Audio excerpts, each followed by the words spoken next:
Welcome my YouTube channel. তো আজকে আমরা বানাবো দেখো লাউর তরকারি ছোলা দিয়ে। তো আমি রেসিপিটা তোমাদের দেখাচ্ছি কারণ অনেকদিন একদম প্রচুর মশলা খাওয়ার পরে তো হঠাৎ ইচ্ছে হলো যে একদম পাতলা কিছু খাওয়ার। তো আমি প্রথমে ভাবলাম যে লাউ দিয়ে চিংড়ি মাছ দিয়ে করেই তোমাদের সাথে ভিডিওটা শেয়ার করব, লাউ চিংড়ির। কিন্তু তারপরে ভাবলাম না, চিংড়ি দিয়ে নয়, ছোলা দিয়ে আজকে করব।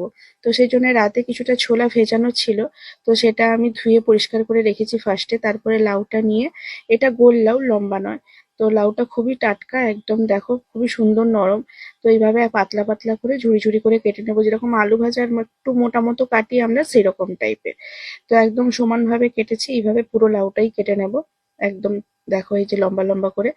তো তারপর আলু আমি 2 পিস নিয়েছি। তোমরা যদি আলু না খাও তো আলুটা স্কিপ করে দিতে পারো, তাতে কোনো অসুবিধে নেই।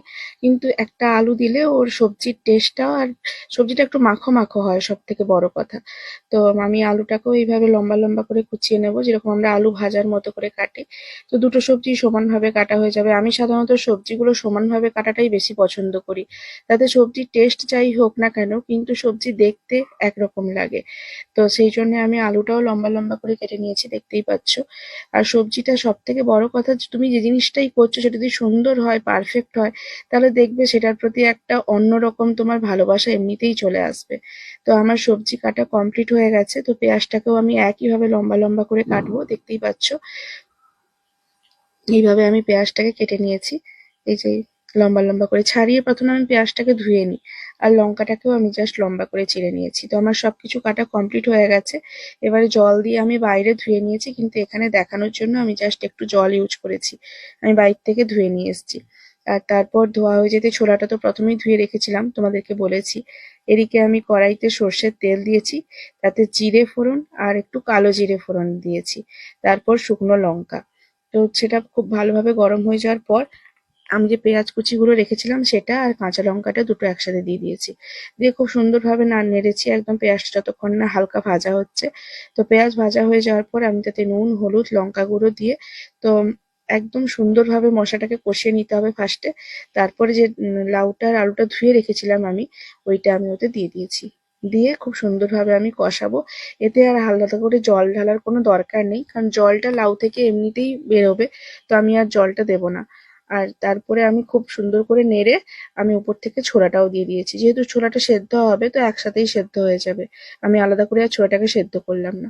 তারপর ঢাকা দিয়ে দিয়ে দেখতেই পাচ্ছ তোমরা, আমি দেখিয়ে দিচ্ছি যে জলটা কতটা বেরিয়েছে। ওতেই সবজিটা সেদ্ধ হয়ে যাবে, জাস্ট ঢাকা দিয়ে মাঝে মাঝে নাড়তে হবে। আরেকটা আমি সবজিতে গুঁড়ো মশলা ইউজ করি, যেটা হালকা ভেজে জিরা, ধনিয়া, শুকনো লঙ্কা, মানে শুকনো লাল লঙ্কা। তো ওই ৩টে আমি গরম করে ভেজে মিক্সিতে হালকা করে গুঁড়ো করে রেখে দিই, যাতে আমি প্রত্যেকটা সবজিতে ইউজ করতে পারি। তো সেই গুঁড়োটা আর একটু ধনে গুঁড়ো আমি অ্যাড করেছি উপর থেকে। আর কিছুই করতে হবে না, দেখো সবজি রেডি হয়ে গেছে। জাস্ট উপর থেকে একটু গরম মশলা তোমরা পারলে অ্যাড করো, নাহলে কোনো দরকার নেই সেরকম।